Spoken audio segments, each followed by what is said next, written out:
Welcome to the Benefits Executive Roundtable, hosted by Dorothy Cociu, President of Advanced Benefit Consulting. Dorothy is a nationally recognized benefits and compliance consultant and group health broker. Here, you will watch and listen to industry experts who will break down the latest trends in employee benefits, healthcare reform, state and federal legislative and regulatory activities, all designed to empower executive decisions. We are proud to bring to you all new for Season 6 video podcasts. We hope that you enjoy your new video podcast format, and please forgive any audio or video imperfections. Thank you for viewing and listening. Welcome to the Benefits Executive Roundtable. I'm your host, Dorothy Cociu, President of Advanced Benefit Consulting, and I want to welcome my guest today, Marilyn Monahan of Monahan Law Office. It's my pleasure, Dorothy. It's always a lot of fun to work with you on these projects, and as you know, fiduciary responsibility is getting a lot of attention these days, so I think this is a perfect time to be going over some of the basics of what it means to be a fiduciary and how you satisfy your fiduciary obligations to participants and beneficiaries in your health and welfare benefit plan. Yeah, I agree with that wholeheartedly. So in September, of course, you and I did our webinar, and shortly after that, I did interview Chris and Anthony from the Self-Insurance Institute of America on the hottest topics in Washington, D.C. and the self-insured marketplace. A lot of what we talked about was enforcement action and lawsuits that are occurring from basically plan participants suing their employer, plan sponsors, for inappropriate actions or failure to do certain things within their plan. And you're probably going to want to say allegedly, right? Those are the allegations. Yes, yes, exactly. So this is a big topic. And like I said, I happened to mention to Chris and to Anthony while recording that podcast that you and I had done a detailed webinar on, is what they were saying was very consistent with what you and I were saying in our webinar just before that. So I guess that means that we know what we're talking about. I hope so. We do try, and this is a good time for people to be getting more education on fiduciary responsibilities. It absolutely is, especially with all the enforcement action that's going on right now. It's the most important thing, I think, that's happening right now on a federal level that people absolutely need to be aware of, which is why we wanted to share excerpts from this webinar as kind of a follow-up to the podcast that I had with Chris and Anthony. So again, thank you very much for being here today and helping me with this. Very happy to be here. Well, we covered a lot of ground in our webinars, and as we said, we're not gonna share the full 2 hours with you, but we are gonna pull some important points, some good excerpts from that on the most important parts of the fiduciary requirements. Marilyn, if you had to summarize maybe 2, 3, or 4 of the most important responsibilities of a health plan sponsor as a fiduciary, what do you think those would be? Well, preliminarily, I would say just understanding what your roles and responsibilities are as a fiduciary and what your basic duties are. Next, I would say make certain that you follow the terms of your plan document, be consistent with that. And third, making sure that you hire the right service providers to assist you in all the administrative functions that you have to perform. Right. Yes, exactly. So, all right then, let's just get into it and let's just share this information with them, and please join us for part 1 of this informative podcast. Good morning, everyone. I'm Dorothy Cociu, President of Advanced Benefit Consulting, and I have with me today my co-presenter, Marilyn Monahan from Monahan Law Office. Thank you, Marilyn, for being here today. It's a pleasure. It's my pleasure, actually. I love having you here doing our webinars. We just recorded a podcast the other day, too. She's going to be Season 6, Episode 1 on our podcast. Pretty much on the same topic, but a light version. Of how much fun ERISA is. Yeah, ERISA's 50th birthday, 50th anniversary. So anyway, we just recorded that the other day. My voice wasn't quite as raspy then as it is now. Okay, so we're going to go ahead and get started with the webinar today. We're going to be talking about ERISA Fiduciary Requirements for plan sponsors. And this is a pretty complex topic. Marilyn and I have done these a lot. If you can look at our platform, historically, we've got copies of all this stuff that we've done over the years. We've probably done, I don't know, what do you think, maybe 15, 20 different ERISA webinars just in the last Oh, probably, yeah. We do a lot of them. So there's a lot of information there. If there's something that we only touch on today and you want more information on it, it's probably on more detailed recording on that portion on our education platform. So All right. So why is ERISA important? Why is this whole topic important? Well, first of all, because it's the law. So of course you have to pay attention to it. And also because in the event that you're audited, particularly by the Department of Labor, all of the requirements that we're talking about today will be covered in that audit. And you can't get away from that. It's you're going to be responsible for having this information available and making sure that you have all the pieces in place. And also it's going to help you to understand what your duties and responsibilities are. And if you're a broker, then your client's duties as well. If you're TPA, the same thing. Your clients, and what your roles are versus what their roles are, and so forth. And it's going to help all of you to understand how to administer your plan according to the law and according to best practices that are out there. And we're going to spend some time on that too, just so that you can have a better understanding of that. The enforcement, for the most part, is the United States Department of Labor. And there are both criminal and civil penalties if you do not do what you're supposed to do when you're supposed to do it. And there can be some lawsuits here. ERISA does authorize suits for breaches of fiduciary duty, which we're going to be talking about quite a bit, both for plaintiffs, and Department of Labor will review any written records or lack thereof. And that's where we see most of the problems. People just don't document, people don't put things in writing, and they don't have a paper trail, and you really need that. So anyway, the Department of Labor is going to look at that sort of thing to see if a breach has occurred or anything. So very, very important to understand that when they're doing this, it's really a broad spectrum of what they're looking for in these audits. So what do you do if you identify any type of problem? There are two government options that you can use. The first is the voluntary fiduciary correction program, and the second is the delinquent filer voluntary correction program, and the second one is for like 5,500 filings, which we'll talk more about. But again, very, very important on all of these. Can I just mention, Dorothy, just to reemphasize, because I'm going to talk a lot about documentation, and my standard joke when I do webinars is every time I say documentation or maintain records, take a sip of your coffee. It's a bit of a drinking game here. Yeah, exactly. Or something else, depending on what time of day, I guess they're reviewing it. That's right. That's right. And people like me don't drink coffee. That's right. You're right. But what I wanted to emphasize about the documentation is whether you're audited by the Department of Labor or in the unfortunate circumstance you're ever sued by a participant for breach of fiduciary duty, they're actually going to be looking for the same types of documents. They're going to want to make certain that you've documented all of the work that you've done so that you can establish, yes, we've satisfied our fiduciary obligation. So kind of keep that in the back of your mind. No matter who comes calling, it's going to be the same kind of pieces of paper. And so having those pieces of paper is going to help you a lot. Yeah, very, very important. Absolutely. I always say that you need to make sure you have a paper. So ERISA is the Employee Retirement Income Security Act of 1974 that was signed into law by Gerald Ford. And we, in our podcast for season 6, episode 1, we actually talk about that story and how that all came about. It's a federal law that regulates employer-sponsored pension plans and employee welfare benefit plans, whether or not you're fully insured or self-funded. A lot of people think that they're fully insured, they don't have to worry about ERISA. That's not the case at all. Marilyn, I think you might want to, would you like to comment on that? Yes, I always, that's a very important point. I get pushbacks at conferences. Oh, we're self-funded. We don't have to comply with ERISA. Yes, you do. Oh, we're fully insured. We don't have to comply with ERISA. Yes, you do. Oh, we're under 100. We don't have to comply with ERISA. Yes, you do. So if you are a private employer with an employer-sponsored pension or welfare benefit plan, you have to comply with ERISA. Yes. There are a few exceptions, which is the next bullet point. But for the most part, private sector plans, you have to comply. Absolutely. And why don't you just continue? What are the exceptions to this? State and local government plans are exempt. So if you are a city or a school district, you're exempt. Church plans, and that's actually a tricky definition, so don't automatically assume you fall under that. Workers' compensation, plans maintained outside the U.S. for non-resident aliens.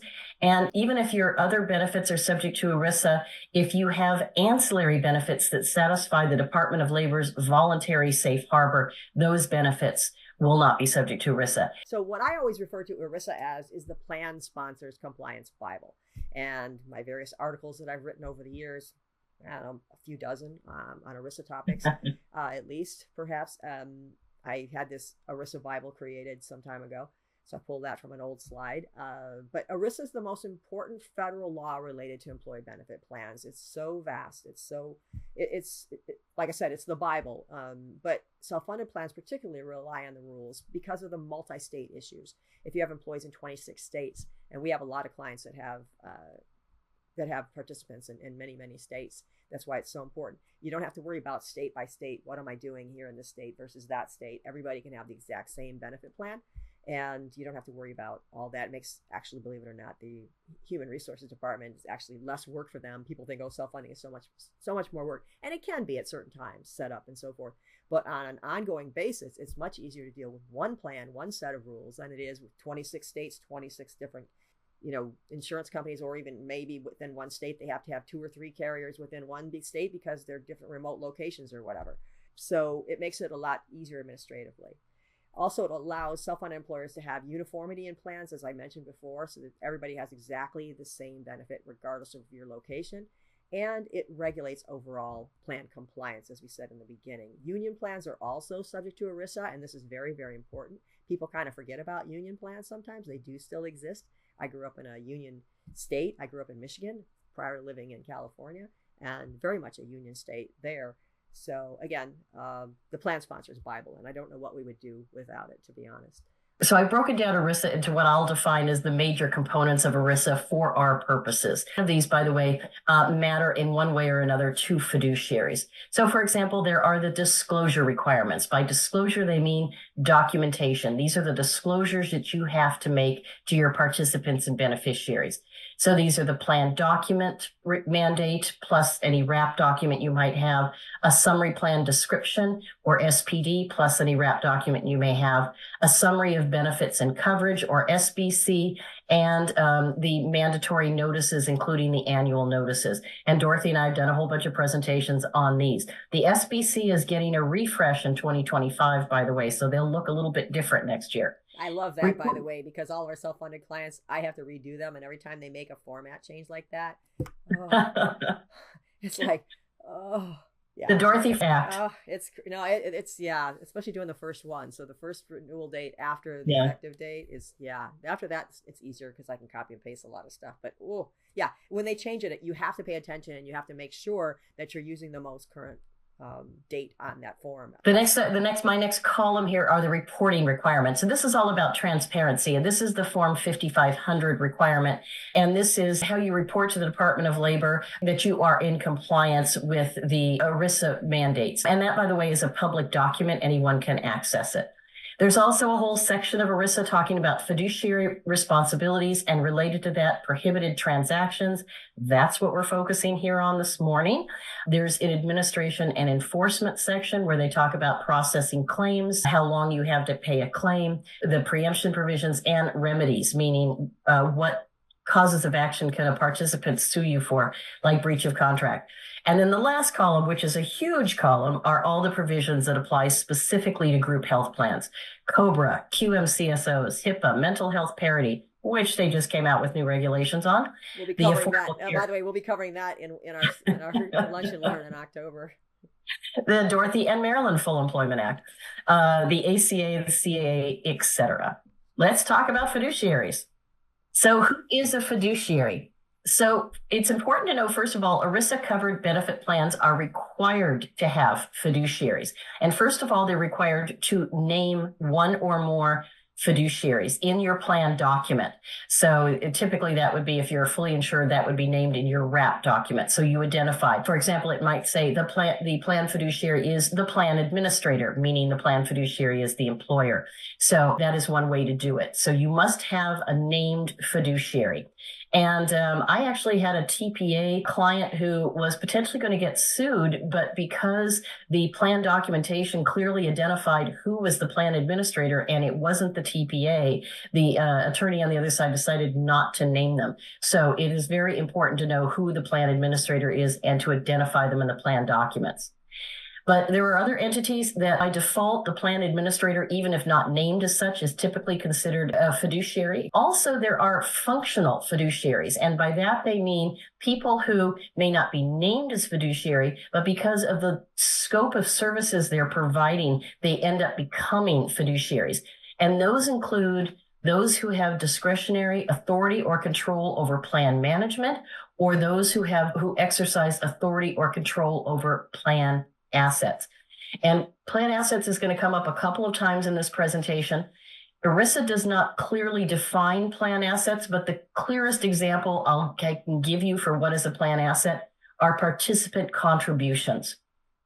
If you are asking employees to contribute to the cost of coverage or COBRA qualified beneficiaries or whatever, that money that they are giving you is a plan asset, and you must handle that money consistent with ERISA fiduciary standards. So that's, I don't know if you have other examples you can think of, Dorothy, but that's the cleanest one that I know of. That is the cleanest one. And I just want to, I actually added the last bullet point, a general rule of thumb that we always talk about, and I always talk about whenever I'm doing any of these types of presentations, is if it looks like a duck, it walks like a duck, it acts like a duck, it's a duck.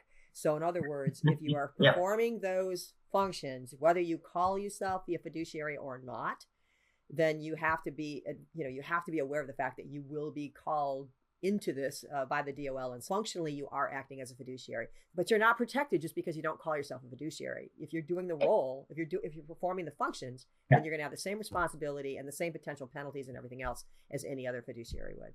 So that's absolutely. And similar to that, even if you don't call yourself one, or even if you put in a contract, I am not a fiduciary, and then you take on fiduciary functions, it's not going to help you. And I see that all the time too, by the way. People put in, I'm not, they write that in their contracts thinking they're going to be protected in that. They're not protected. If they're I mean, you should still definitely put it in your contracts. It's definitely, I always do, if you're a service provider, but if you then turn around and take on fiduciary functions, it won't help you in the long run. The last entity that or individual who could be considered a fiduciary is those who provide investment advice for compensation. That comes up obviously more often in the pension context. I've seen it come up in the health and welfare context. If you've got a self-funded plan with a trust and they have investment advisors because they have reserves, but it's not that common. Okay, the plan administrator, as I mentioned, it is typically the employer. It could also be an individual. It could be a committee. You can identify it in the plan documents, and the plan administrator is a fiduciary.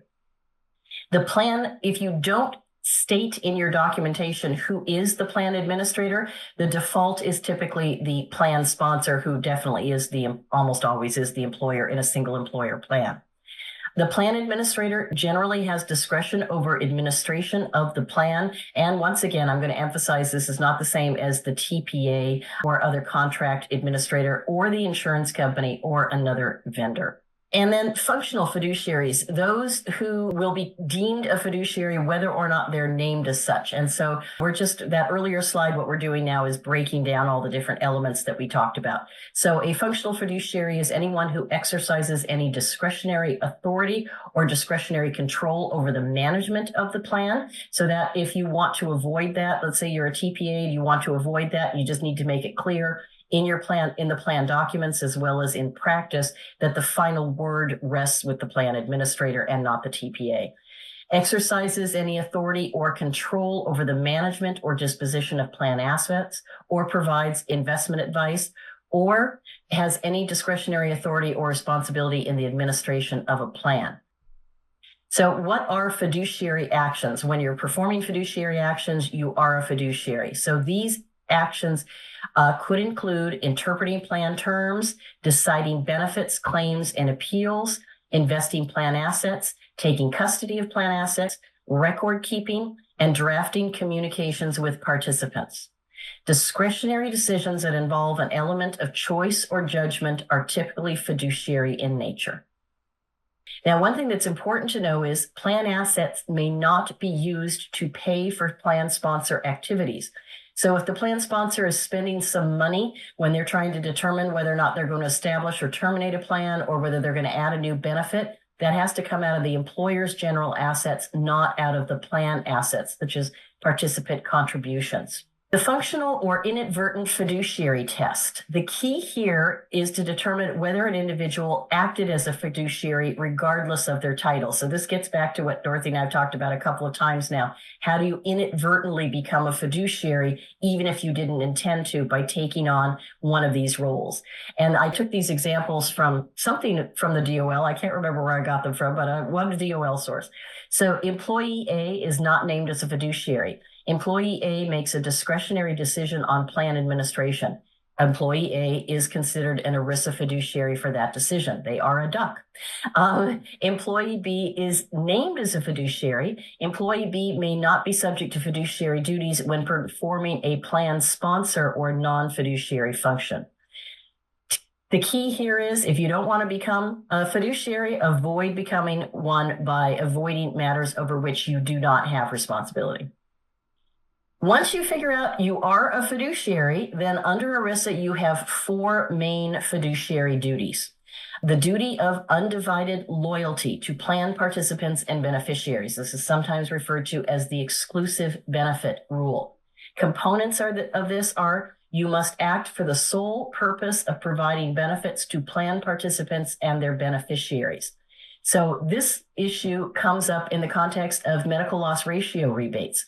One of the reasons you have to share a portion of the medical loss ratio rebate you get from the insurance company is because a portion of that is attributable to employee contributions or plan assets, which is not the employer's money, it's the employee's money. And so you have to share a proportionate amount of the medical loss ratio rebate with the participants.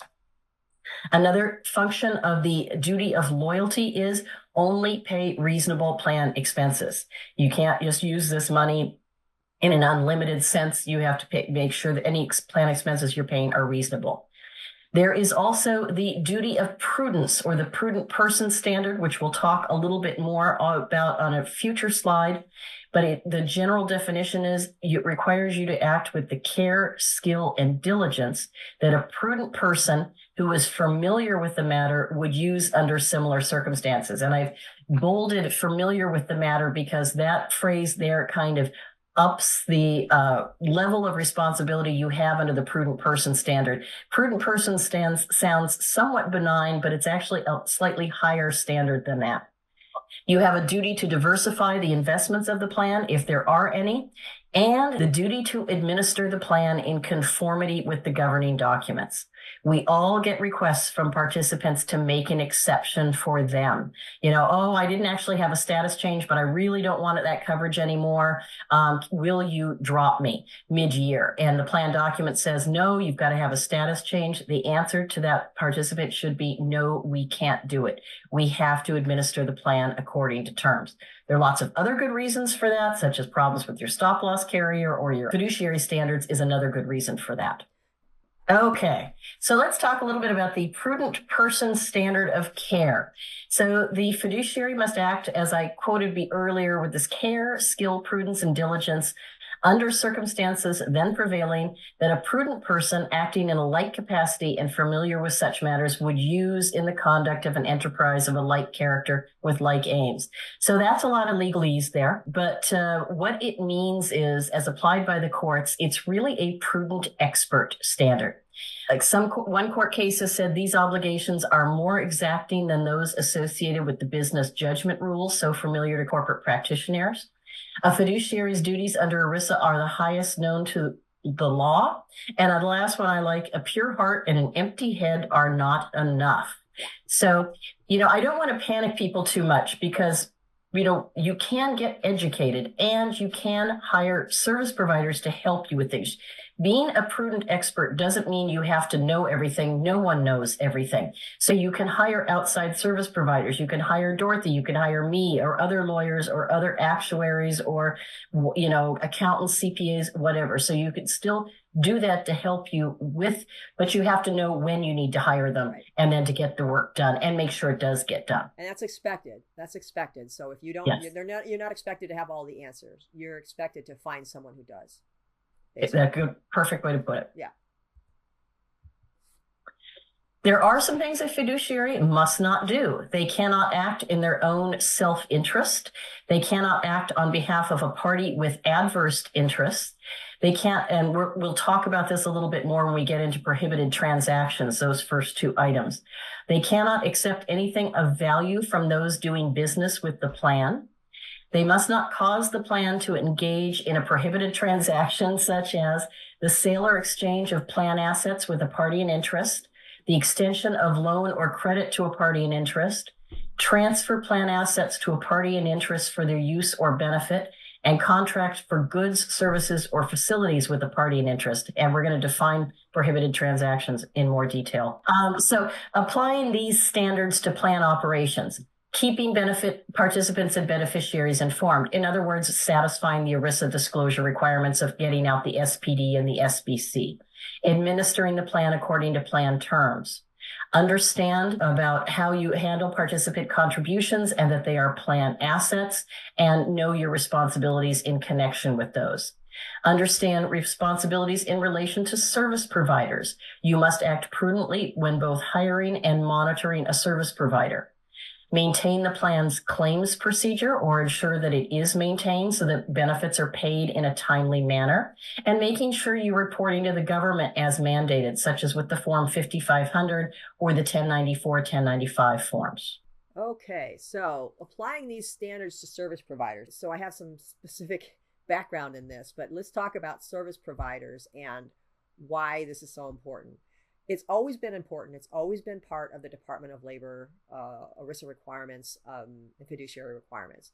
However, it's become more important because of the recent Department of Labor cybersecurity guidance, when they've kind of tied some more things into this. They've actually have separate guidances just on what you're supposed to do to make sure you're selecting the right service provider. So it's a really important function, and people can't take this too lightly. A lot of people, they don't go to bid. They just sign up with one party, and they stay with that TPA forever. They stay with that vendor forever, that whoever it is, a network or whatever. Even if they're not happy with them, they don't monitor, the performance, that sort of thing. ERISA actually requires you to do that. So if you're not having a good experience, you're not having, maybe their prices have gone up drastically, and you need to see where the rest of the market is, you're supposed to do that. So you need to take a look at all service providers. They also want to make sure that now with the newer stuff, what we'll talk about with cybersecurity, is you're not supposed to just pick somebody because they're your relative or your golf buddy or something like that. And that's become even more important when we get into the cybersecurity stuff.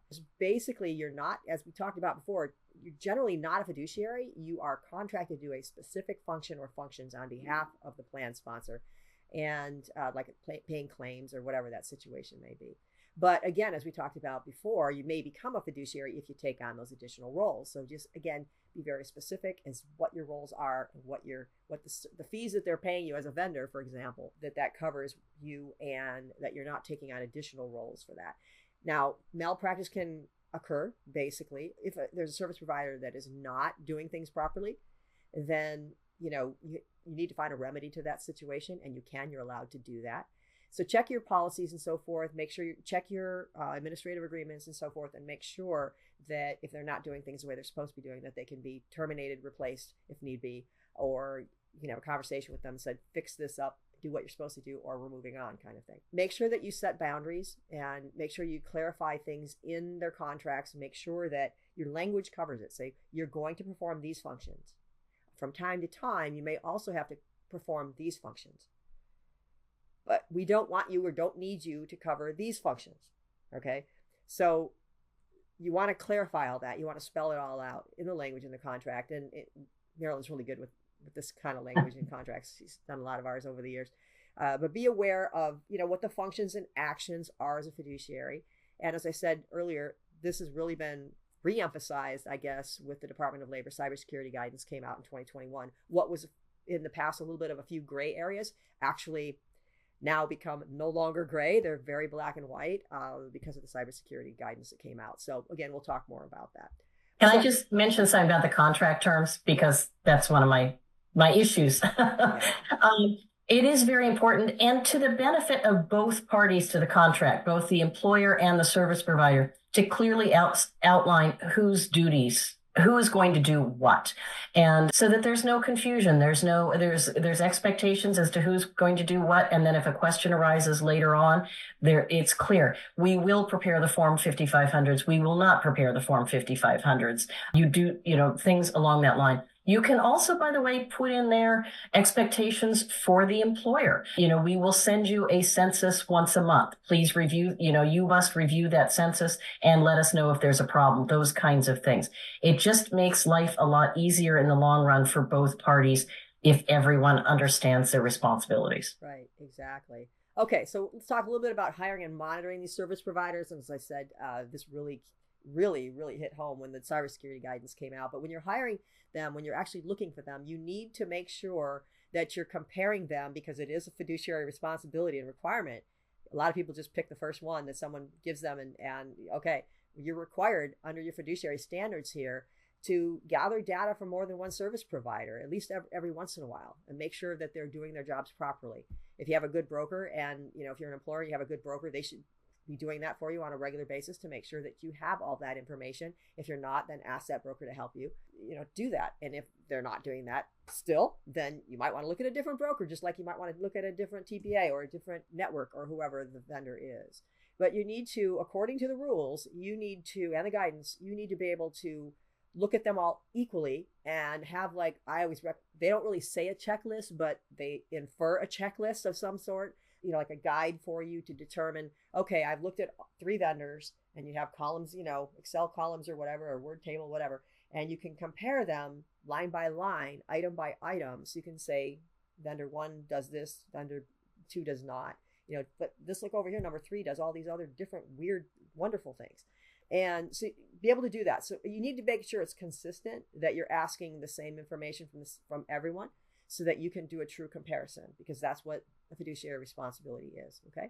So then once they're hired, then you want to monitor them. But the bottom line is, when you're hiring them, when you're going out to that initial request for proposal type of status, or position that you're in, right at the beginning, you want to make sure that they have things like, do they have all their licenses? Do they have their ratings? Do they have accreditations, and so forth? You need to ask for these things. Don't just take their word for it because they say in their marketing materials that we have licenses in these states, or that we have these accreditations, or so forth. Do a little research, spend a little time, and make sure. And then evaluate any proposed fees in connection with the scope of services, and actually review those contract terms. And that's actually, we put a Department of Labor bit in there for you to look up if you need to. But monitoring is, you hire them, you've got them, they're doing a great job, or maybe they just have to tweak a few things. Now you have to monitor them on an ongoing basis. And again, it's required under the fiduciary rules. You must adopt a formal review process and follow it at reasonable intervals. And that might be annually, that might be every 2 years, whatever you decide is the process, every 3 years, whatever, at least every 2 years or every 3 years. We're going to review these types of things. Or if it's an ongoing service thing, I would do it more often than that, probably every few months or something, every quarter or every 6 months, depending on what the function is. Review the service provider's performance, and then read any reports and any data that they provide you with. Check the actual fees charged to make sure they're charging what they said they were going to charge you. And then ask about policies and procedures. For example, you can ask the TPA for their claims processing guide, or their systems that they use. They have to have something in writing to show you that. Actually, now they have to put it into the plan document, or summary plan description. So it's very important. They have the information. You have the right to ask for it. Conduct audits when necessary, and even when not necessary. I always tell people you might want to just do an audit every 2 or 3 years, just to say you did. I mean, just so that you're taking it upon yourself to do these things. And again, as a plan sponsor, you may not want to do that or have the expertise to do that, but have somebody that does. For example, in our advanced benefit consulting, Anthony and I both worked in a TPA. I ran a TPA for a good decade plus. So, we are in a position where we can evaluate some of these things for you. So just make sure you find vendors that can help you do those types of things. And ensure proper maintenance of records. We've been talking about that before. Today, we'll talk about it some more, and track whether or not they follow up on participant complaints. All right. And these are some of these examples. They're modified examples taken from the Department of Labor's Guide on Fiduciary Responsibilities. Yes. So Dorothy and I looked at that, and we kind of made it our own, but that's where the general concepts come from. Mm-hmm. And they do a good job of providing that stuff to us, so we can take a look at it, and they give us examples and that sort of thing. Okay, so we've talked about ERISA record retention and maintenance before, so we'll come back to it again. Make sure you have reasonable controls to ensure things like the integrity of the information, the accuracy, the reliability, the authenticity, and keep those records in order and in a safe and accessible place. And if it's a cloud-based situation, which most of them are these days, make sure that those security protocols, which we'll talk more about, are in place as well. But you have to be able to readily inspect or examine the records, and you have to be able to provide a legible and readable paper copy, if that's requested, of certain records. And also in the event of an audit, of course, you need to be able to provide them with these things. And you may not want to give them, there's 35 different passwords for 35 different parts of this online, kind of thing. Sometimes it's just easier to prepare for the audit to just print it for them and set it down and have it ready for them when they walk in.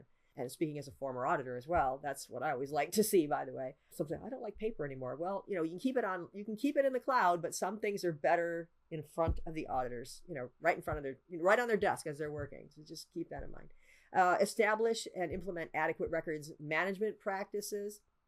And that includes things like security storage, backup, quality assurance programs, and so forth. All right. So I'm going to let you talk about prohibited transactions because you talked about this earlier. So we alluded to this, we mentioned earlier the restrictions on prohibited transactions, that the plan administrator cannot engage in certain transactions under ERISA. So now we're going to break down what those are, because violating with the prohibited transaction rules would be a violation of fiduciary responsibility.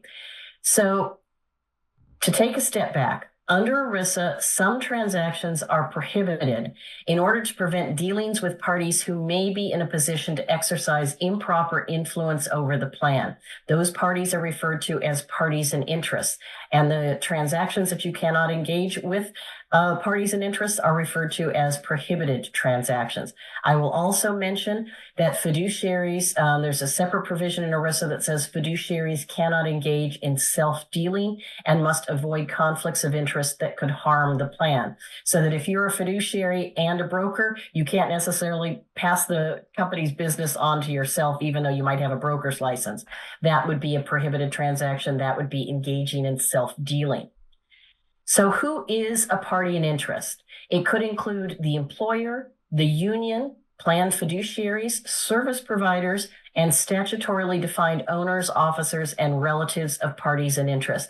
And one of the reasons that we've got the golf picture here is to remind you that when you're choosing service providers, you have to be aware of these limitations on prohibited transactions and recognize that the best service provider for you may not be the CEO's golf partner. It may, or college roommate. Those aren't the best considerations to put into play when you're deciding who the best service provider is for the company. Prohibited transactions include a sale, exchange, or lease between the plan and a party in interest. So that would be, for example, let's say the employer has a facility and the plan wants to rent space in the facility from the employer. That would be a prohibited transaction.